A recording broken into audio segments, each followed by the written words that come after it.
दर्शन express निष्पक्ष बेखौफ बुलंदाबाद। केंद्रीय मंत्री अर्जुन राम मेघवाल का दौरा स्थगित, आगामी दिनांक को आएंगे मेघवाल। भाजपा प्रत्याशी शेखावत 19 नवंबर को करेंगे 17 गांवों में जनसंपर्क और मांगेंगे मत व समर्थन। विधानसभा क्षेत्र से भाजपा प्रत्याशी देवी सिंह शेखावत के समर्थन में होने वाली 19 नवंबर की जनसभा मेघवाल की व्यस्तता के कारण स्थगित कर दी गई है। सूत्रों से मिली जानकारी के अनुसार प्रधानमंत्री नरेंद्र मोदी के जुनून प्रवास के चलते केंद्रीय मंत्री अर्जुन राम मेघवाल बानसूर नहीं आ पाएंगे। शेखावत के समर्थन में मेघवाल बानसूर के रामलीला मैदान में जनसभा को संबोधित करने वाले थे। जनसभा की आगामी तारीख आने तक स्थगित कर दी गई है। वहीं भाजपा प्रत्याशी देवी सिंह शेखावत 19 नवंबर को 17 गांवों में जनसंपर्क कर मत व समर्थन देने की अपील करेंगे। प्राप्त जानकारी के अनुसार शेखावत मुंडली 10 बजे, हाजीपुर 10:30 पर, बंजारों की ढाणी 11 बजे, हमीरपुर 11:30 पर, जयसिंहपुरा 12 बजे, अधीरा 1 बजे, मैड़ा 1:30 पर, दामोदर कबास 2 बजे, शिवजी की ढाणी 2:30 पर, रघुनाथपुरा 3 बजे, राठौड़ों कबास 3:30 पर, बामणवास 4 बजे, बावरियों की ढाणी 4:30 पर, ताल 5 बजे, किशोरपुरा 5:30 पर, भूरियावास 6 बजे तथा सोन की ढाणी 6:30 पर जनसंपर्क नुक्कड़ सभाओं में मत व समर्थन देने की अपील करेंगे। मैं कई प्रत्याशियों के लिए यहाँ इस क्षेत्र के लिए तो लास्ट तारीख रहेगी, उसके बाद में उनका यहाँ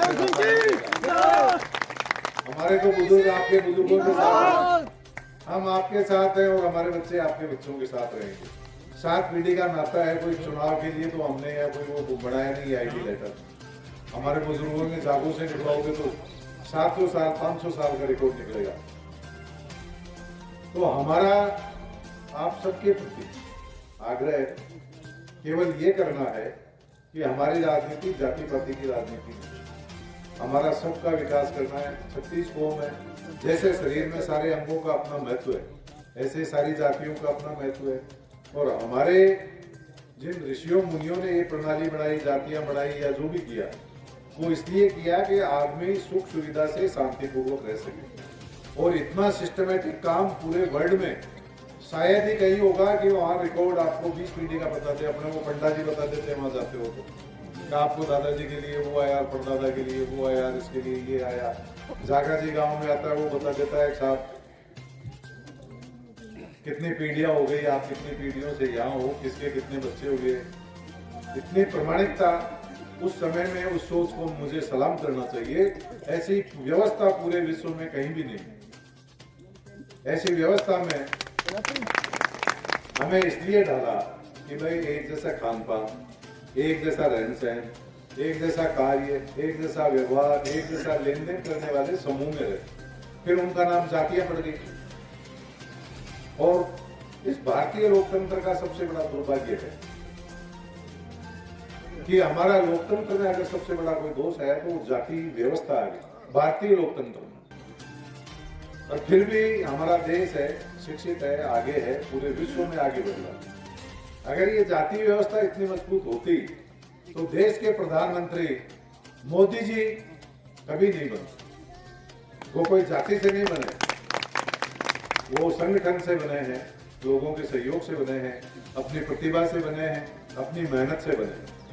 आज हम सबको भी ये सोचना चाहिए कि जाति पाति से परे उठकर हमें कौन व्यक्ति सही प्रतिनिधित्व देगा, कौन हमें अपना समझेगा, कौन हमारे दुख सुख में काम आएगा। और ये क्या है, ऐसी कहावत है हमारे, हाथ कंगन को आर से क्या, पढ़े लिखे को पार से क्या। हम क्या भाई ये देखते हैं ना, शादी ब्याह करते हैं, मटकी भी देखते हैं तो उसको बजा के देखते हैं भाई कहीं टूटी तो नहीं। तो प्रत्याशी का चयन आप उसका बायोडाटा लीजिए, बैकग्राउंड लीजिए, उसने किस व्यक्ति के साथ आज तक धोखा किया, क्या वो झूठ बोलता है, और ही झूठ बोलता है, काम करता है नहीं करता है, या राजनीति के लिए अपने रिश्ता बनाता है। आपको ये कार्य व्यवहार किसी भी व्यक्ति का देखना चाहिए। मैं दावे के साथ दे सकता हूँ, अगर किसी को राजनीतिक प्रतिद्वंदता मेरे से नहीं है तो वो व्यक्ति मेरी बुराई नहीं कर सकता। किया उसमें भी लोगों का खूब सहयोग रहा, और आज भी लोग मुझे बहुत मिस करते हैं कि यार देवी सिंह जी आप कहाँ किस क्षेत्र में चले गए। राजनीति में भी जितने लोगों से आज तक काम पड़ा, कोई भी व्यक्ति सब यही कहेंगे यार आप अच्छे आदमी हो, भले आदमी हो। अलवर में मुझे रहकर काम करने का मौका मिला और लगभग सभी समाज, सभी जात, सभी वर्ग और पूरा अलवर, चाहे भाजपा चाहे कांग्रेस, आपको एक भी बुराई करने वाला नहीं मिलेगा। अलवर यूआईटी का चेयरमैन रहते हुए सभी समाजों की, सर्व समाज की सेवा की। जो मेरे अधिकार क्षेत्र में होता था मैंने सब समाजों के लिए किया। हमारी बच्चियां पढ़ें, सुरक्षित रहें, अच्छे वातावरण में रहें, हायर एजुकेशन लें। इसके लिए मैंने अपने कार्यकाल में सभी समाजों को, ऐसे समाज जिनको आज राजनीतिक दृष्टि से लोग ज्यादा महत्व नहीं देते कि भाई इनके तो वोट कम है, लेकिन मैंने सबको बराबर समझा। ये हमारे राजेश भाई बैठे हैं, कहते हैं जो करते हैं, ये हमारी विशेषता है। आप सब परिवार के सदस्य हो, आप पूरा भरोसा रखें। और मुझे आज बड़ी चिंता हो रही है उन लोगों के लिए कि भाई जाट मेरी इस जेब में है, यादव मेरा इधर है। आज उनको बड़ी तकलीफ हो जाएगी, क्योंकि लगभग 80% मोटू का फतेहपुर मेरे साथ आज मुझे दिख रहा है। आज 60 ज्यादा पूरा यादव समाज यहाँ बाहुल्य है, बाकी अन्य समाज भी मेरे साथ है। तो ये सब आप लोगों का प्यार है, स्नेह है, और मेरे परिवार की, हमारे बुजुर्गों की और पूरे परिवार जो आप लोगों की सेवा करता है, निस्वार्थ सेवा करता है, उसके प्रति आप लोगों का विश्वास है और इसी कारण आप मेरे साथ हैं। भाई सतवीर हमारे साथ हैं, अभी ब्राह्मण समाज पूरा यहाँ बैठा है, सारे के सारे साथ हैं। सैनी समाज तो 80% से ज्यादा अपने पास आज की तारीख।